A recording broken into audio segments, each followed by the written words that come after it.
기도하겠습니다.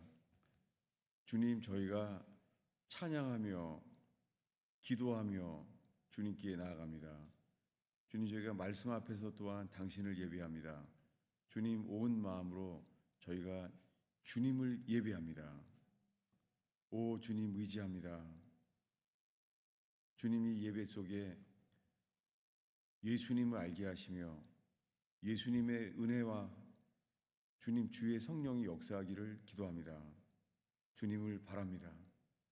주님, 저희 속에 임하시옵소서. 예수님, 저는 그저 소리일 뿐입니다. 주님, 주의 말씀을 선포될 때에 주의 성령이여 저희 속에 역사하기를 간절히 기도합니다. 저희를 긍휼히 여겨 주시옵소서. 예수님의 이름으로 기도하였습니다.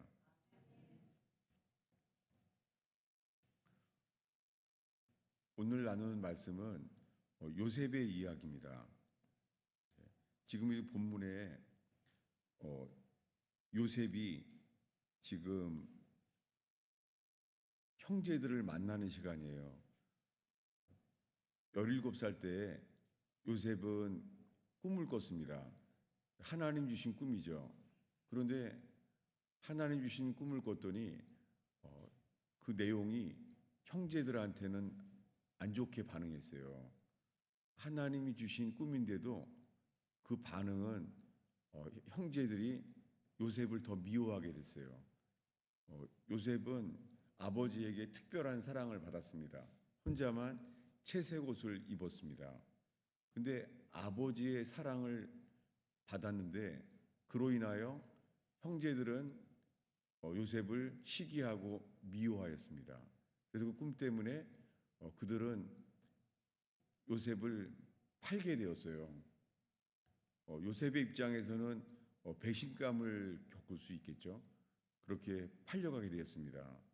그 요셉은 17살 때 애굽에 팔려갔어요. 팔려가서 종살이를 하게 되었어요. 무슨 죄 때문에 이런 일을 겪는 건지, 혹시 이렇게 한다면 그 답은 나오지 않습니다. 이것은 율법 아래서는 그저 심판만, 잘못된 것만 깨달을 뿐이지 주님의 하신 뜻들이 드러나지는 않습니다. 그렇게 애굽에 갔는데 이제 거기서 좀 인정을 받고 살게 되는데, 이번에는 보디발의 아내가 등장합니다. 보디발의 아내의 거짓말로 누명을 쓰고 이번에는 감옥에 갑니다. 보디발조차 그를 받아주지 않습니다.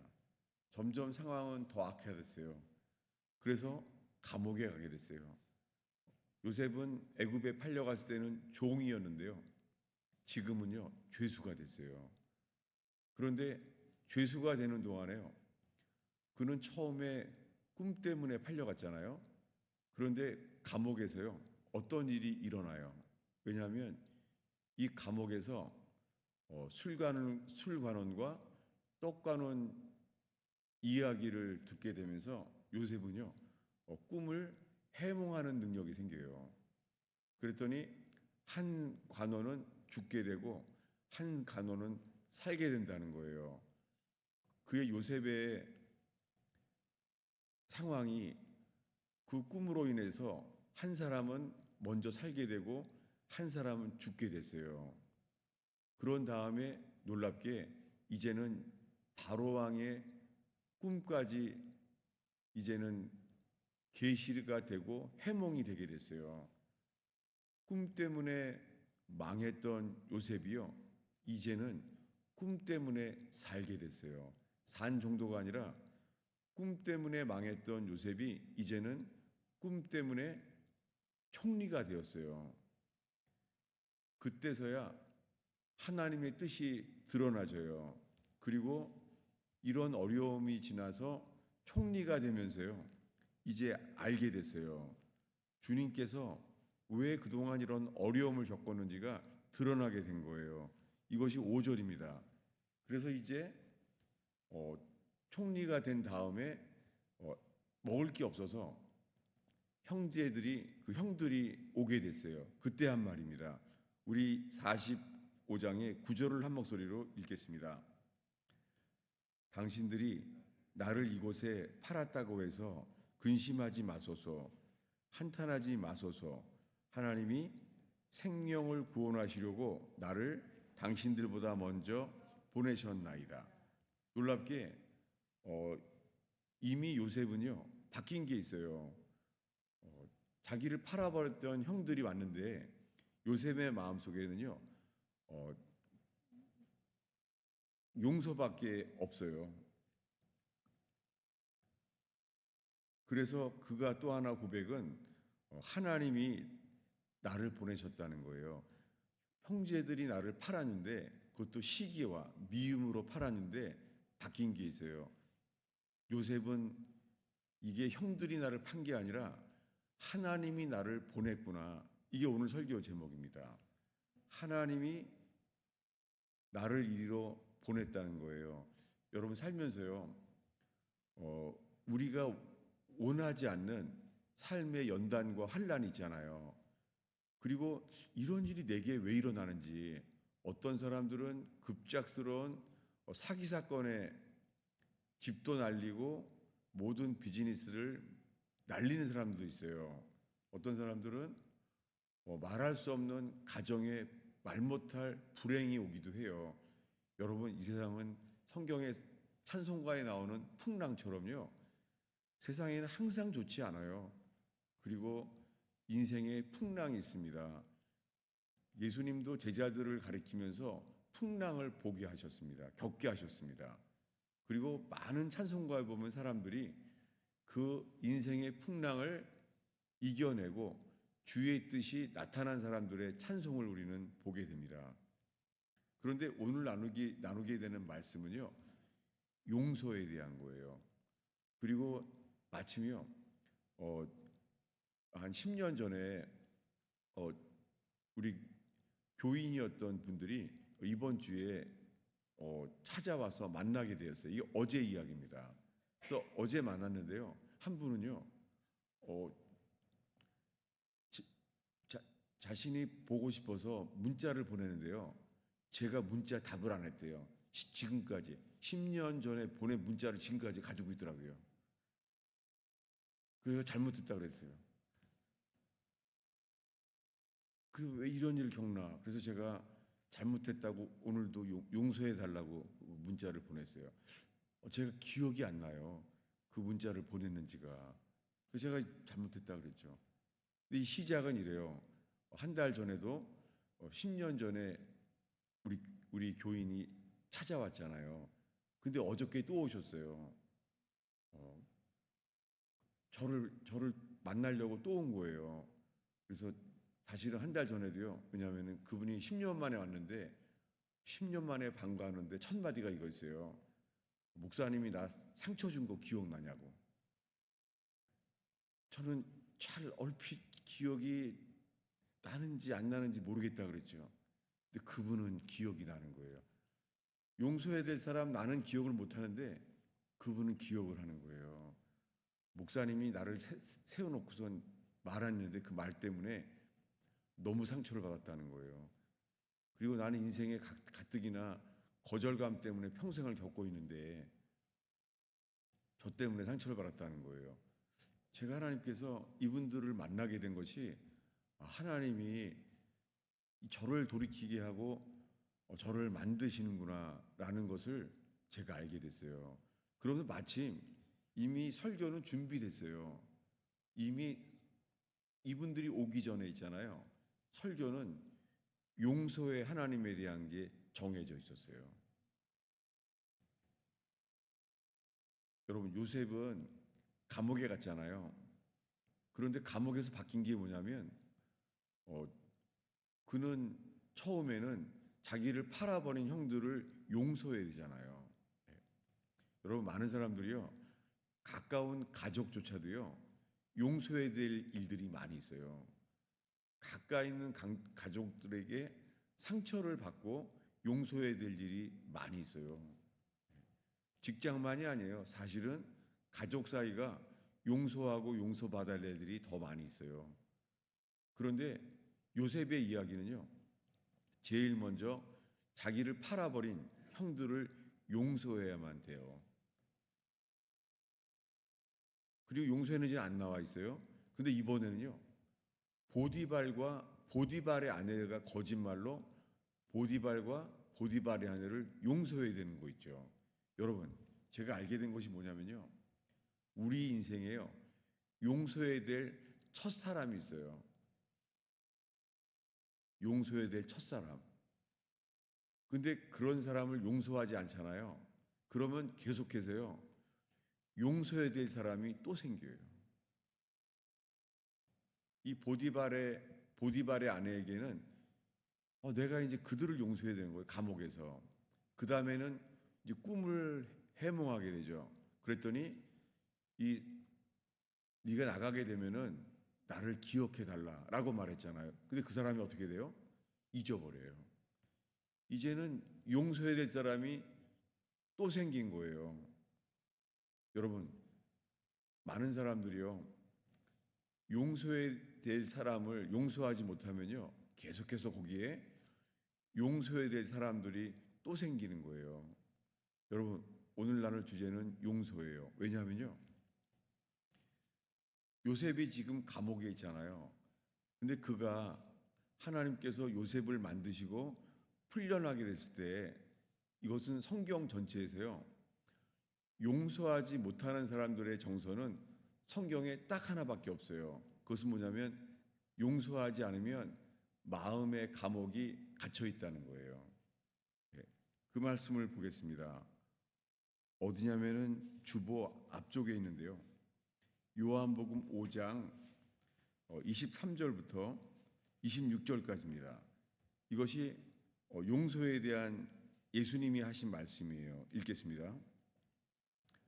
그러므로 예물을 제단에 드리려다가 거기서 내 형제에게 원망 들을 만한 있는 것이 생각나거든 그 예물을 제단 앞에 두고 먼저 가서 형제와 화목하고 그 위에 와서 예물을 드리라. 너를 고발하는 자와 함께 길이 있을 때에 급히 사화하라.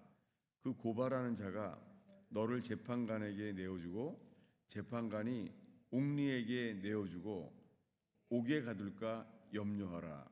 진실로 내게 이르노니 내가 한 푼이라도 남김이 없이 다 갚기 전에는 결코 거기서 나오지 못하리라.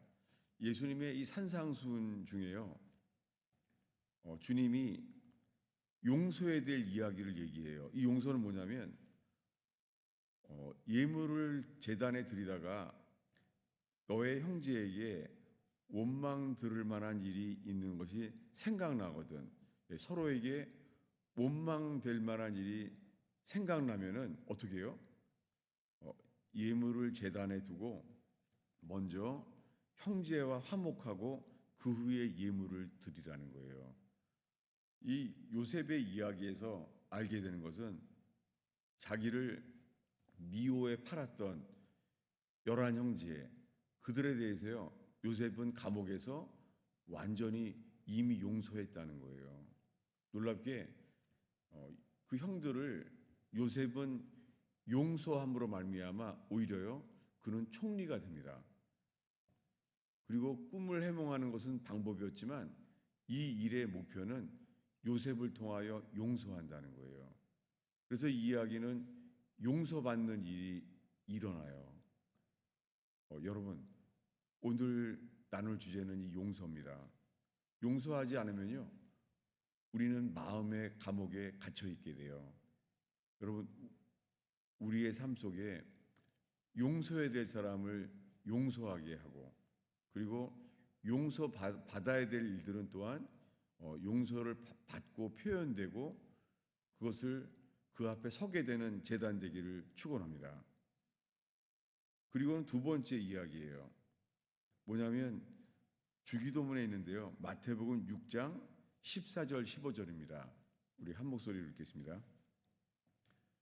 너희가 사람의 잘못을 용서하면 너희 하늘 아버지께서도 너희 잘못을 용서하시려니와 너희가 사람의 잘못을 용서하지 아니하면 너희 아버지께서도 너희 잘못을 용서하지 아니하시리라. 이건 주기도문에 있는 것입니다. 주기도문에 우리의 죄를 용서한 것 같이 우리의 죄를 용서해 달라는 거예요. 여러분, 우리가 예수님의 피로 우리의 모든 죄가 용서를 받는다면요, 우리 또한 다른 사람들을 용서해야 돼요. 저는 이 설교에 대해서 제가 아직 풀어야 될 숙제와 아픔이 있어요.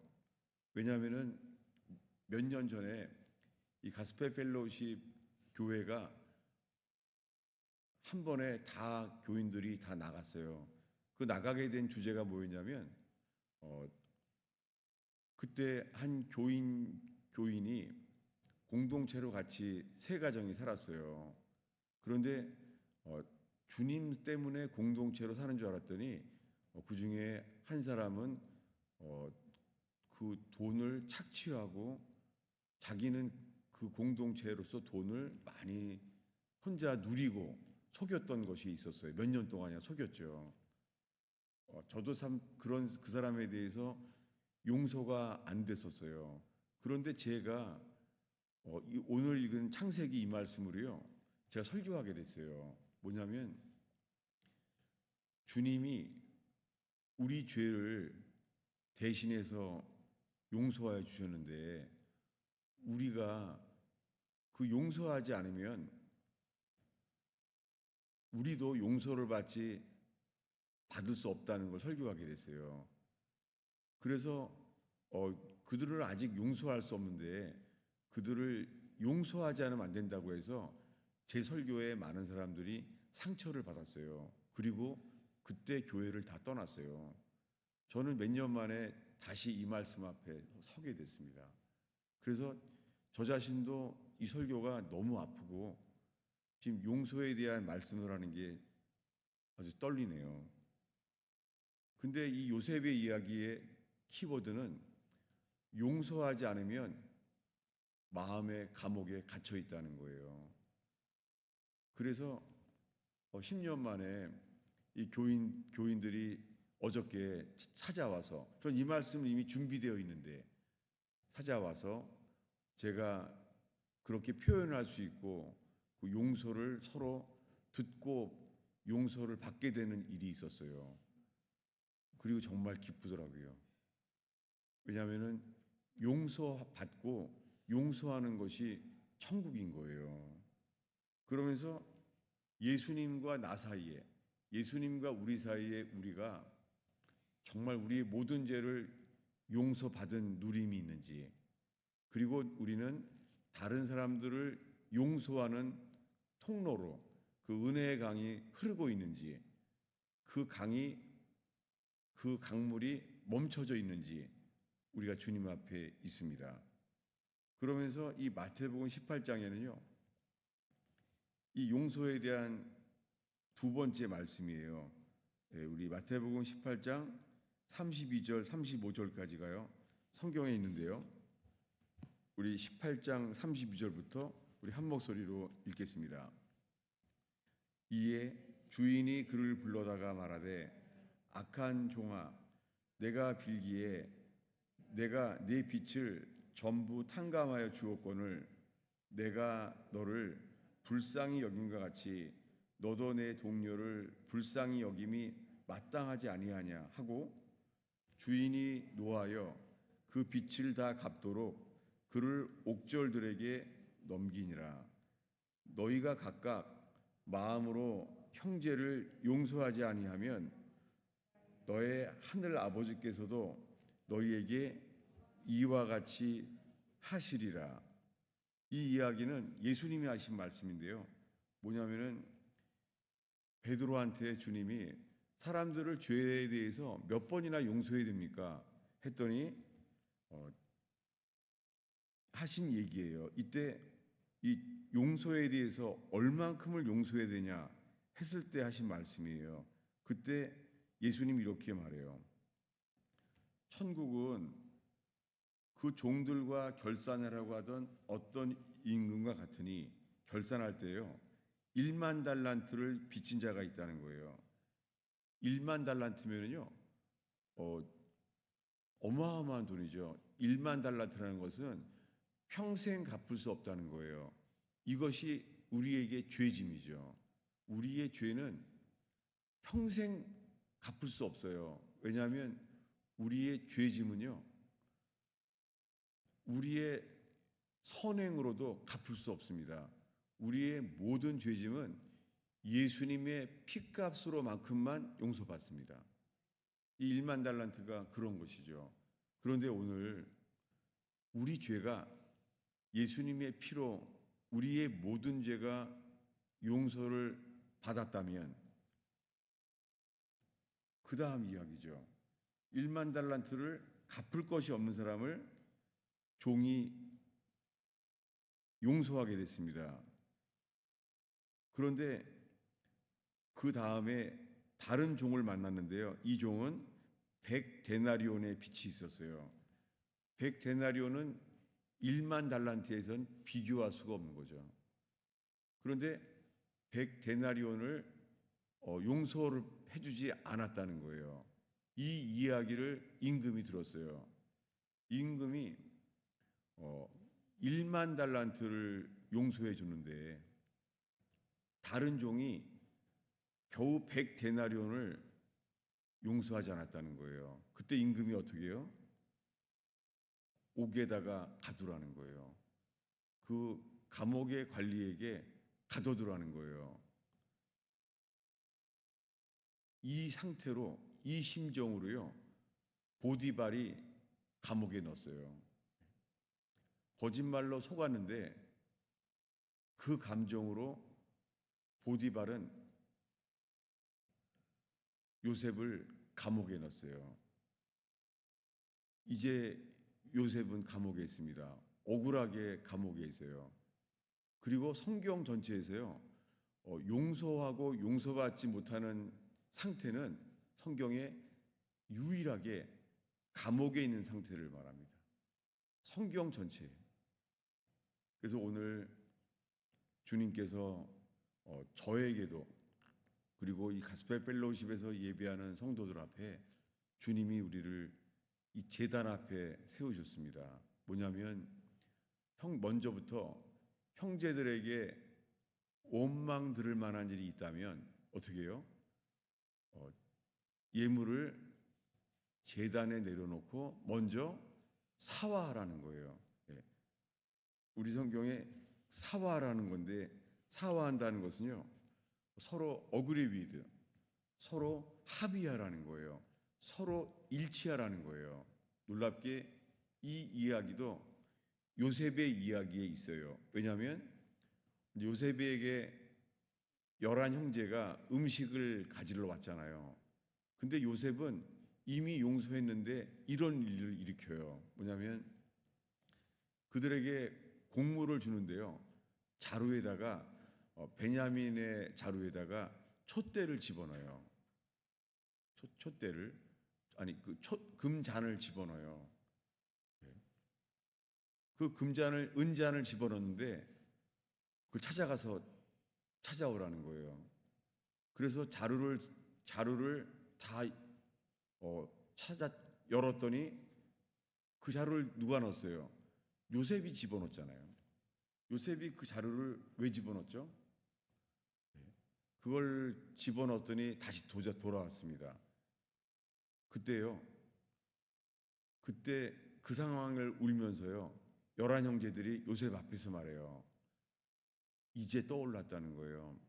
우리가 옛날에 우리 막내 요셉을 우리가 팔았는데 우리가 지금 그 일을 경험했다는 거예요.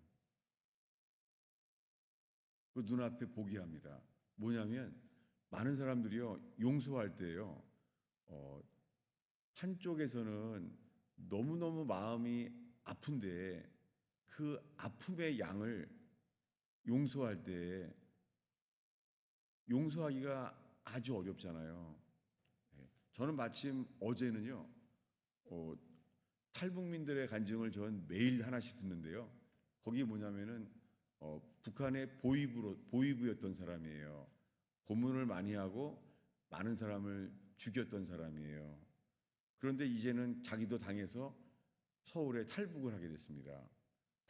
서울에 왔는데 자기가 고문을 해서 죽게 되었던 가족이 이미 와 있었어요.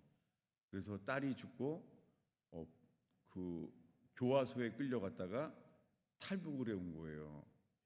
그래서 그들을 읽으면서요, 우리가 누구를 용서받으려고 할 때요, 어떤 사람에게는 그 배신이 너무 커서 용서가 아주 어렵잖아요. 그래서 용서할 수가 없어서 힘든 사람이 있잖아요.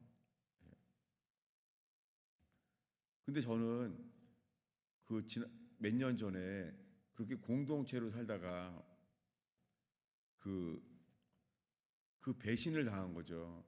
억울하게 그런 돈들을 착취당한 거죠, 속아서.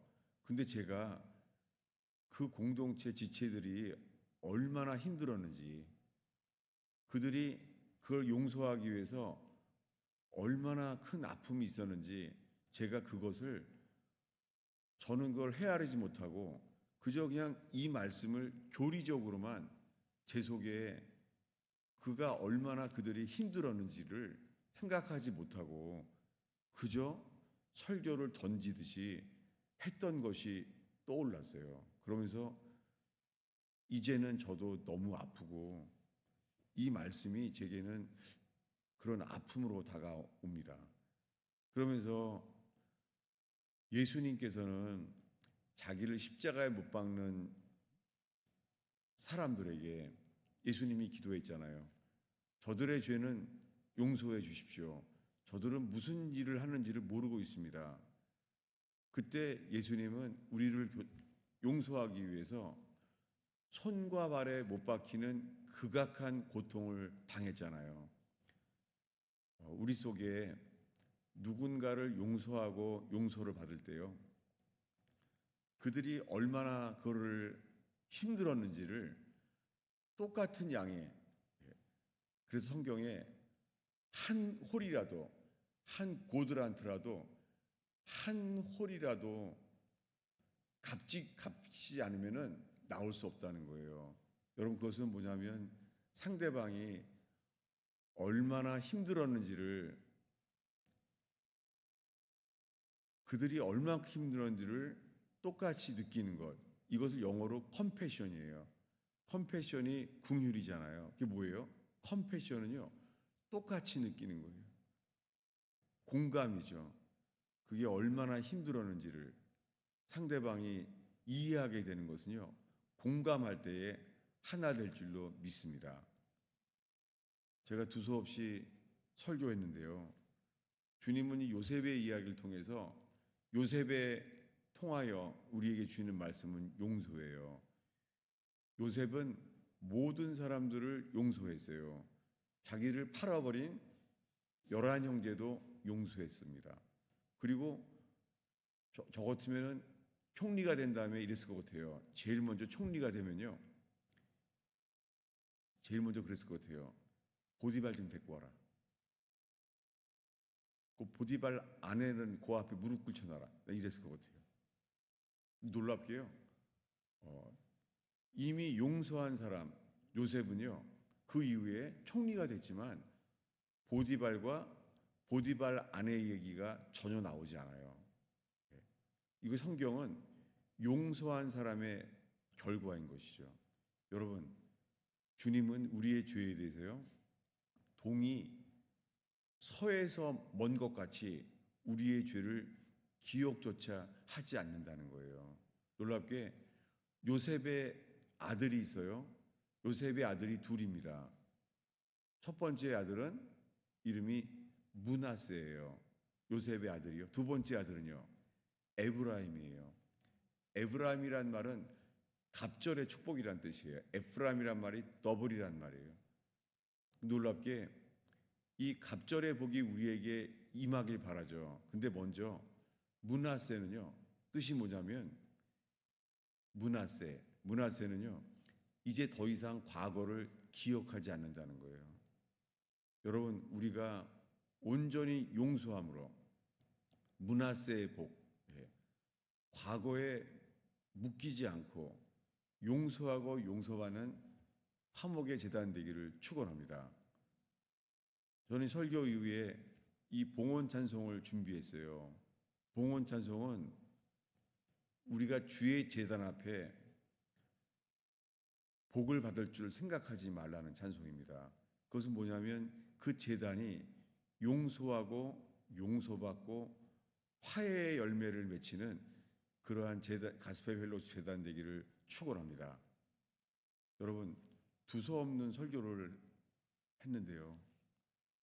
오늘 이 요셉의 일생 속에서 요셉의 키워드는 감옥에서 용서해야 될 사람들을 용서했을 때, 그리고 이 모든 것은 하나님께서 나를 보냈다는 거예요. 나를 미워한 형들이 나를 팔아버린 게 아니라 하나님이 하셨다는 거예요. 우리 같이 마지막으로 이 말씀을 읽고 마치겠습니다. 요셉의 고백이죠. 주보 앞에 있습니다. 창세기 45장